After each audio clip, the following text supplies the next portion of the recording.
हम लोग इस वीडियो में प्रेजेंट इंडेफिनिट टेंस पढ़ने वाले हैं और प्रेजेंट इंडेफिनिट टेंस का बेहतर कॉन्सेप्ट देने वाले हैं। केवल आप लोग इस वीडियो के शुरू से अंत तक देखो, अंत तक आते आते आपको समझ में आ जाएगा कि प्रेजेंट इंडेफिनिट टेंस इतना सा होता है ना, जो आप लोग पढ़े हैं उससे भी कहीं ज़्यादा कॉन्सेप्ट देने वाले हैं। तो चलिए अब हम लोग शुरू करते हैं। और हाँ, अच्छा लगे तो चैनल को सब्सक्राइब भी करना और लाइक भी करना और दोस्तों के साथ शेयर भी करिएगा। तो देखिए प्रेजेंट इंडेफिनिट टेंस, प्रेजेंट का मतलब होता है वर्तमान।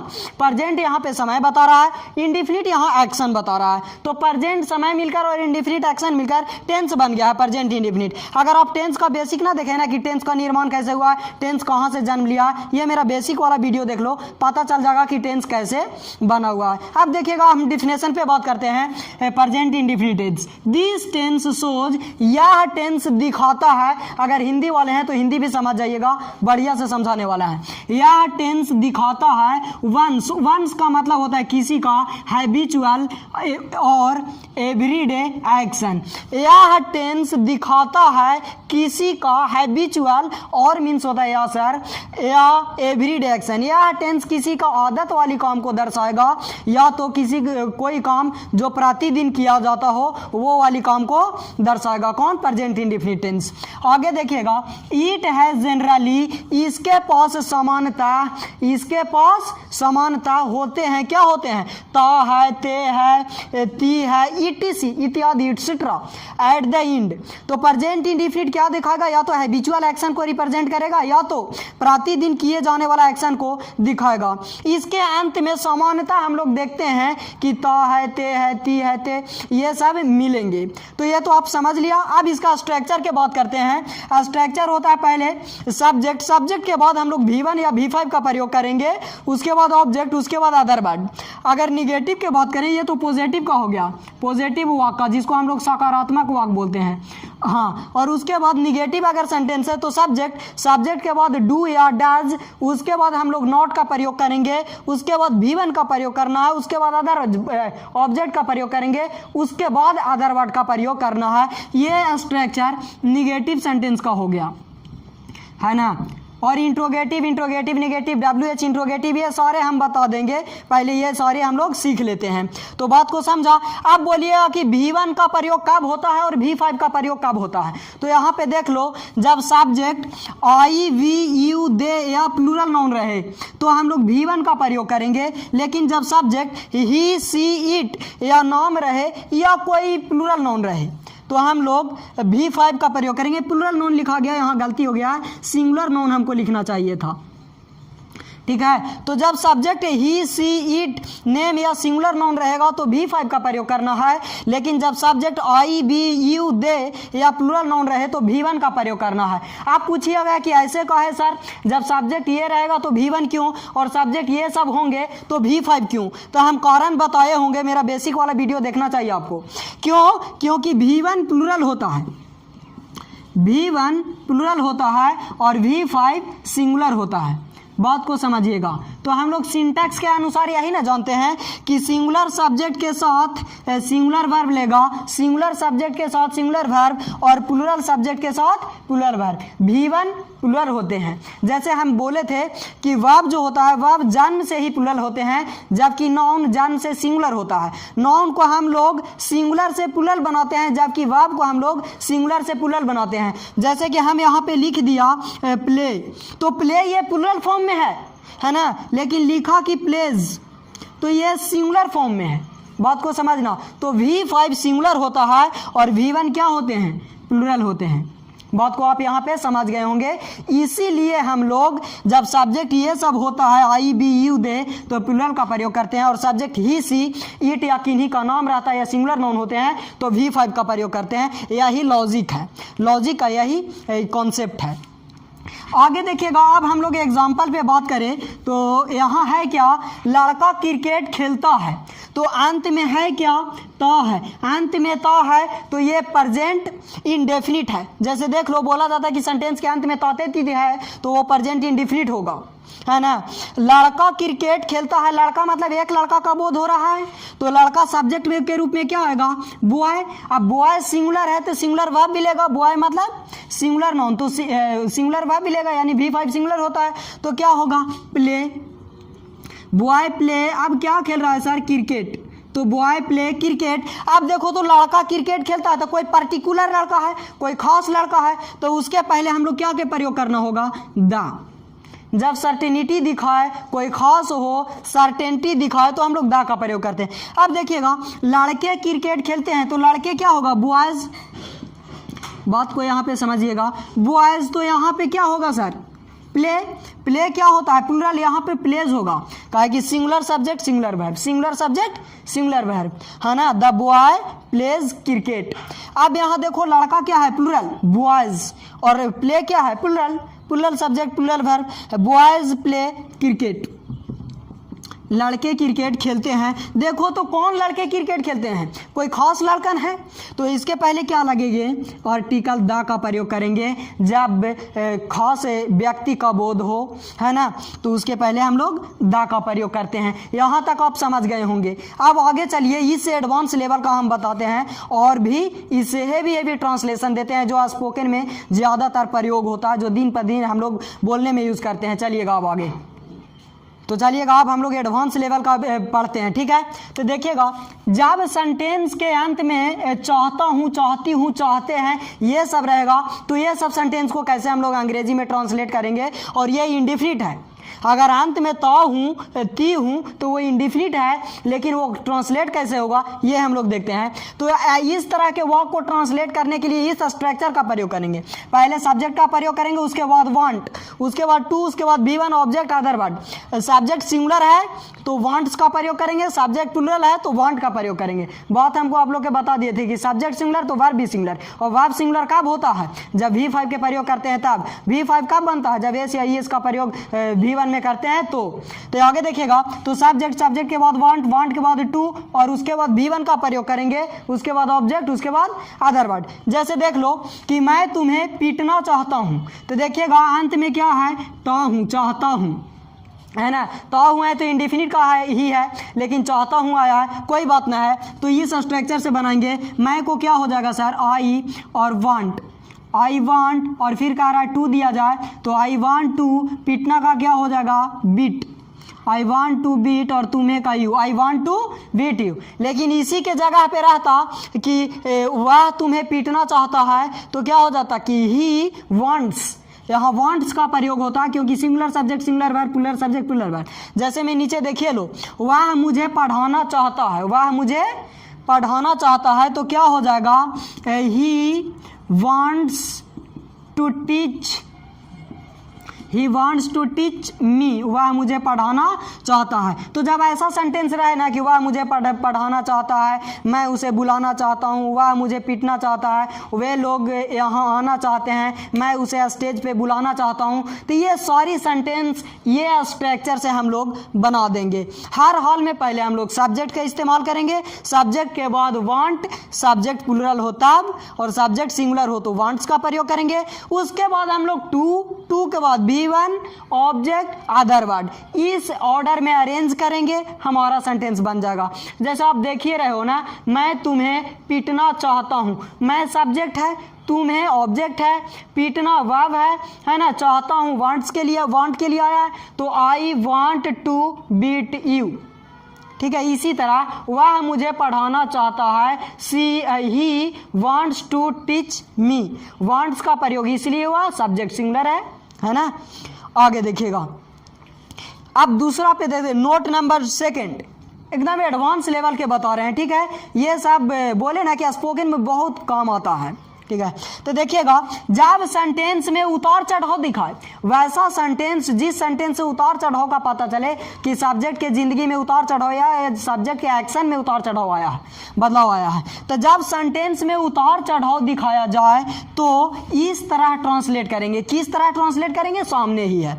तो मेरा स्ट्रक्चर ये हो जाएगा, नाउ का प्रयोग करेंगे, नाउ के बाद सब्जेक्ट, सब्जेक्ट के बाद वर्ब को प्रयोग करेंगे, उसके बाद कॉमा दे देंगे सर, उसके बाद नाउ सब्जेक्ट वर्ब, जैसे में आप देख लो, कभी वह हंसती है तो कभी वह रोती है। सब्जेक्ट के एक्शन में उतार चढ़ाव आ रहा है कि ना, एक्शन मतलब कार्य। कभी वह हंसती है, हंसने का काम कभी कर रही है, कभी रोने का काम कर रही है, तो उतार चढ़ाव तो आ रहा है।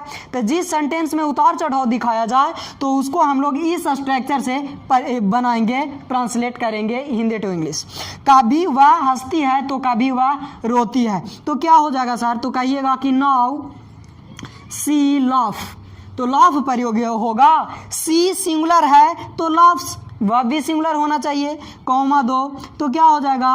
नाउ सी, रोना का आप लोग बोलते जाओ, विप्स।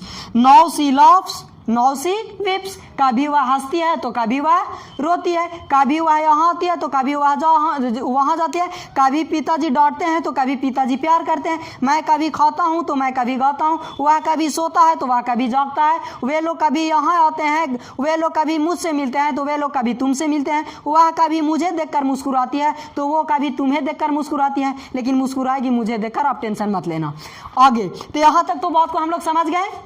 इस तरह के सेंटेंस रहे गर्दा उड़ा दो ना, ये वाला स्ट्रक्चर से, और जब इस तरह के सेंटेंस रहे गर्दा उड़ा दो ये वाला स्ट्रक्चर से, ठीक है ना। ये पे हम 2 एग्जाम्पल दिए हैं, हम तो 2 ही एग्जाम्पल दे सकते हैं ना, 2 का हम 10 एग्जाम्पल देंगे, लेकिन इस एग्जाम्पल से आप हज़ारों सेंटेंस बना सकते हैं। हम यहाँ 1 एग्जाम्पल दिए हैं, आप कई को बना सकते हैं, है ना। हजारों वाक्य को लिख कर ट्रांसलेट कर सकते हैं। हम लिखे हैं कि वह कभी हंसती है तो वह कभी रोती है, तो आप लिखना कि वह कभी गाती है तो वह कभी नाचती है, वह कभी सोती है तो वह कभी जागती है। इस तरह से लिख के हजारों सेंटेंस बनाओ, बनेगा, ठीक है, पूर्ण विश्वास है। नोट नंबर 3 देखते हैं, तो नोट नंबर 3 क्या कहता है कि व्हेन द सेंटेंस हैज, जब सेंटेंस के पास हो ता रहता है, ती रहती है, ते रहते हैं। जब ऐसा सेंटेंस किसी भी वाक्य के अंत में ता रहता है, ती रहती है, ते रहते हैं, तो वैसा सेंटेंस को हम लोग बनाएंगे कैसे? और वैसा सेंटेंस प्रेजेंट इंडेफिनिट के रूल से ही बनेंगे। ता रहता है, ती रहती है, ते रहते हैं, ये सब कहाँ रहेंगे? तो सेंटेंस के अंत में रहेंगे। उसको बनाने के लिए हम लोग इस स्ट्रक्चर का प्रयोग करेंगे। पहले सब्जेक्ट के बाद कीप ऑन का प्रयोग करेंगे। कीप ऑन अच्छा ना लग रहा है तो गो ऑन का प्रयोग कर देना, गो ऑन भी अच्छा ना लग रहा है तो केवल कीप का प्रयोग कर देना, ये भी अच्छा ना लग रहा है तो कंटिन्यू। ये 4 में से किसी एक को प्रयोग कर सकते हैं, या चारों को प्रयोग करके 4 सेंटेंस बना दो।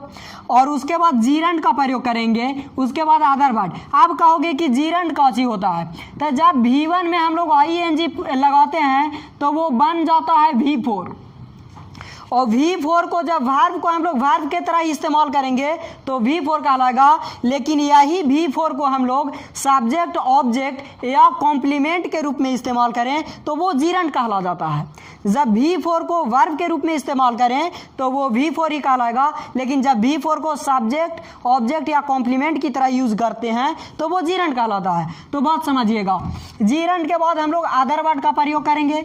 अगर वैसे ना होता subject go on gerund other word, subject keep gerund other word, subject continue gerund other word, ये चारों को मिला करके आप बना सकते हो। अगर ये सबसे ना तो ऐसे भी बना सकते हैं, सब्जेक्ट कंटिन्यू, कंटिन्यू के बाद टू का प्रयोग करेंगे। अब टू का प्रयोग कर दिया तो यहाँ जीरंड ना आएगा बल्कि V1 का प्रयोग करेंगे और अदर वर्ड का प्रयोग करेंगे अगर अदर वर्ड रहा तो अब हम लोग एग्जांपल देखिए, वह मुस्कुराती रहती है। देखो कभी कभी ना होता है कि रास्ते से जा रही है मुस्कुरा रही है, हम लोग के भी मतलब ऊपर नीचे हम लोग होबे करते हैं देख कर। आगे देखिएगा, तो वह मुस्कुराती रहती है बनेगा कैसे? अंत में रहती है, ती रहती है, तो देखो कैसे बनाएंगे, सी। उसके बाद हम लोग क्या प्रयोग कर देंगे? कीप ऑन, कीप ऑन मुस्कुराना का सर तो कहिएगा smiling, see keep on smiling. लेकिन जरा आप ही बताओ, यहाँ पे सी सिंगुलर सब्जेक्ट है तो वर्ब प्लूरल क्या कर रहा है? तो वर्ब को भी हम लोग सिंगुलर बनाएंगे, है ना। इंग्लिश में अगर पढ़ रहे हो तो सब्जेक्ट और वर्ब पे ध्यान देना कि सब्जेक्ट जब सिंगुलर आवेगा तो वर्ब भी सिंगुलर होना चाहिए। और वर्ब सिंगुलर कब होता है? जब हम लोग वर्ब में एस या ईएस का प्रयोग कर देते हैं तब, मतलब कि V5 सीधा सीधी बोले तो सिंगुलर सब्जेक्ट सिंगुलर वर्ब, तब ये कॉम्बिनेशन अच्छा बनता है ना। तो सी कीप्स ऑन स्माइलिंग ऐसे भी बना सकते हैं कि सी गोज ऑन स्माइलिंग, ऐसे भी। कैसे? हाँ, सी गोज ऑन स्माइलिंग, ऐसे भी बना सकते हो, ये भी सही है। ऐसे भी बना सकते हो ना, सी कीप्स स्माइलिंग, इस तरह से भी बना सकते हो। ऐसे भी बना सकते हो, सी हाँ continue smiling, she continue smiling, ऐसे भी बना सकते हो, सी कंटिन्यू टू स्माइल। एक सेंटेंस को आप 5 तरह से बना सकते हैं, हिंदी के 5 तरीके से आप बना सकते हो, है ना। जैसे वह मुस्कुराती रहती है तो she keeps on smiling, she goes on smiling, she keeps smiling, she continue smiling, she continue to smile. ये 5 तरह से आप बना सकते हो। सभी का हिंदी होगा, सी कीप्स ऑन स्माइल का हिंदी वह मुस्कुराती है, सी गोज ऑन स्माइलिंग का मतलब वह मुस्कुराती रहती है, सी कीप्स ऑन स्माइलिंग का, सी कीप्स स्माइलिंग का मतलब भी होगा वह मुस्कुराती रहती है, सी कंटिन्यू स्माइलिंग का मतलब भी वह मुस्कुराती रहती है। बात यहाँ पे समझे। लेकिन एक बात और यहाँ पे समझना, इस स्ट्रक्चर में हम लोग डेली और ऑलवेज का प्रयोग नहीं करते हैं। डेली और ऑलवेज का प्रयोग नहीं करेंगे, करेंगे तो होगा क्या, देखना। जैसे में हम यहाँ पे लिख दिए कि वह हमेशा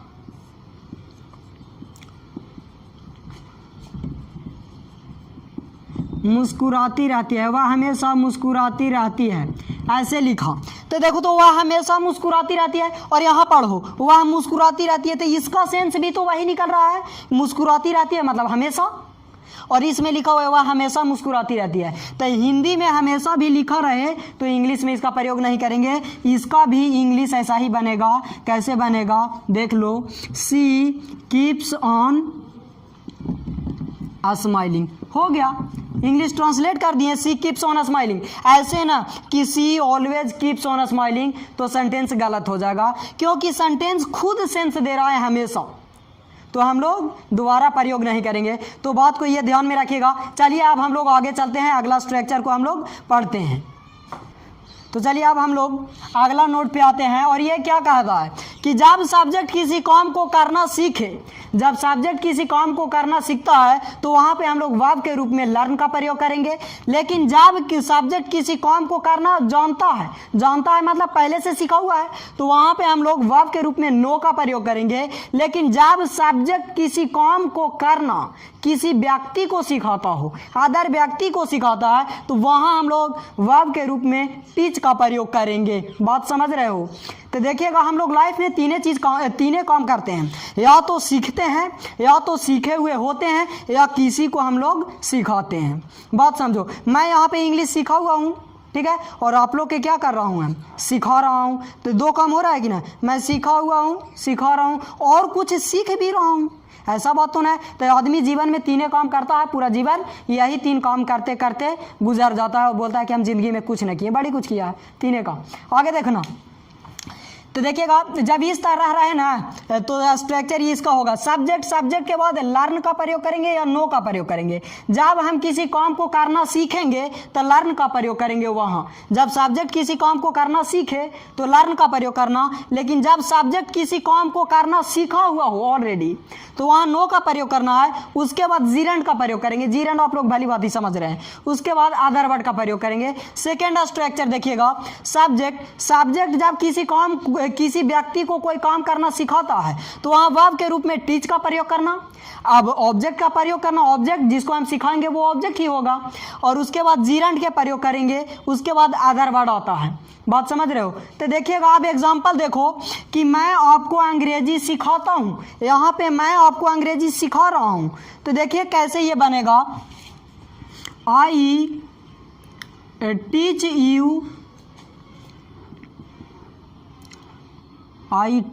यू, मैं आपको अंग्रेजी सिखाता हूँ। लो यहाँ लिख दो, बोलना ना, मैं आपको अंग्रेजी बोलना सिखाता हूँ। I teach you speaking English, मैं आपको अंग्रेजी बोलना सिखाता हूँ। आप देखना, मैं आपको अंग्रेजी बोलना सिखाता हूँ, तो यहाँ पे सब्जेक्ट किसी व्यक्ति अदर व्यक्ति को सिखा रहा है बोलना, ठीक है, मैं आपको अंग्रेजी बोलना सिखाता हूँ, मैं आपको अंग्रेजी बोलना सिखाता हूँ, बोलना यहाँ पे प्रयोग कर लेना। आगे देखिएगा, मुझे अंग्रेजी बोलना आता है, यहाँ पे अंग्रेजी इसको बोलना आता है पहले ही से, ये अंग्रेजी सीखा हुआ है। तो कैसे होगा, तो क्या होगा, आई नो स्पीकिंग इंग्लिश। बात को समझना है, यहाँ पे सब्जेक्ट अंग्रेजी बोलना ऑलरेडी सीखा हुआ है, मतलब कि बोलना वो जानता है। तो क्या हो जाएगा, आई नो स्पीकिंग इंग्लिश, मैं अंग्रेजी बोलना जानता हूँ। मैं कार चलाना जानता हूँ, I know driving a car. मैं साइकिल चलाना जानता हूँ, तो I know riding a bicycle. तो इस तरह से बनाएंगे। आगे देखना, वह तुम्हें साइकिल चलाना सिखाता है, वह तुम्हें साइकिल चलाना सिखाता है। तो कैसे बनेगा, he teach you riding a cycle, he teach you riding a cycle. वह तुम्हें साइकिल चलाना सिखाता है, मतलब चलावे अभी आपको ना आता है, चलाने के लिए वो सिखा रहा है, तो सिखाने के लिए हम लोग टीच का प्रयोग करेंगे। देखना, he teach you riding a cycle, दो चक्का वाला वाहन रहे तो हम लोग चलाने के लिए राइड का प्रयोग करते हैं। तीन चक्का वाला के लिए भी राइड, बैलगाड़ी को चलाने के लिए भी राइड का प्रयोग होगा। हाँ, 4 व्हीलर रहे, 6 व्हीलर हो, 15 व्हीलर हो, 10 व्हीलर हो, 4 चक्का से जो अधिक हो या 4 चक्का तक के हो, तो उसको चलाने के लिए हम लोग ड्राइव का प्रयोग करते हैं। लेकिन 2 पहिया हो, 3 पहिया हो, बैलगाड़ी हो, घोड़ा गाड़ी हो, या शायद घोड़ा ही क्यों ना हो, तो उसको हम लोग चलाने के लिए राइड का प्रयोग करते हैं। आगे देखिएगा, अब हम लोग यहाँ पे एक और लिख सकते हैं, वो क्या, ऐसे लिख सकते हैं कि